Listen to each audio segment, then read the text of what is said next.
Hello and welcome back. So I got 2 quick tips for you guys on how to improve your sleep. These tips are going to be crucial, especially if you're living somewhere that has a lot of noise, like say you're living with a big family, or if you live in a big noisy city like I just recently moved to. Before I get into this topic, make sure you please hit all the buttons down below and let's begin. So tip number 1 is going to be to invest in a noise machine. You can get white, pink, or brown noise. From what I've experienced so far, white noise seems to be the most effective, but brown noise seems to be the most calming. As far as pink noise goes, I don't really care for it, but you may have a different taste than I do. The great thing about noise machines is that it drowns out all of the surrounding noise. So say if you have, like I do, a loud train outside of your window, it can block that out so you don't hear the train whistling. If you have loud family members running around, I'd place it, by your door. That way you don't hear them running by your door, and so on and so forth.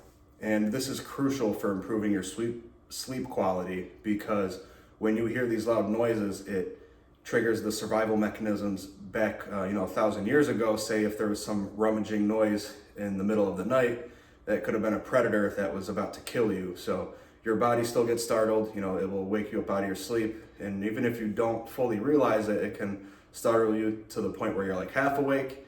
And these things are gonna interrupt the deepness of your sleep. Your whole sleep cycle is gonna get reset. And that startling is gonna increase your cortisol production and therefore lower your testosterone production theoretically. So definitely get a noise machine. You can also run a loud fan that does have a similar effect. Now the second one is one that I haven't really thought of until recently. So the place that I'm staying, they provided some polyester bedding, and I was waking up drenched in sweat, really hot every single night. And after a few days, enough was enough.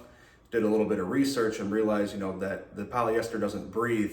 And it's also a unnatural fabric. So I opted to get some cotton bedding, nice cotton comforter, cotton pillowcases. And cotton is a more breathable, natural material, so it helps you stay cooler and therefore sleep better.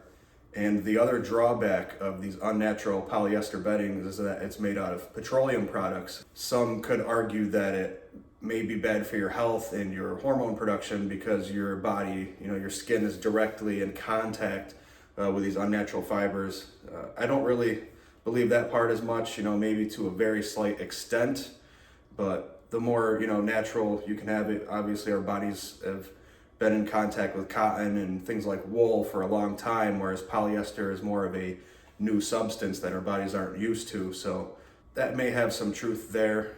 And just due to the cooling effect alone, I have to promote cotton sheets over polyester every single time. So that is all I have to say. 2 quick tips. If you have any quick sleeping tips you want to drop down below, make sure to do so.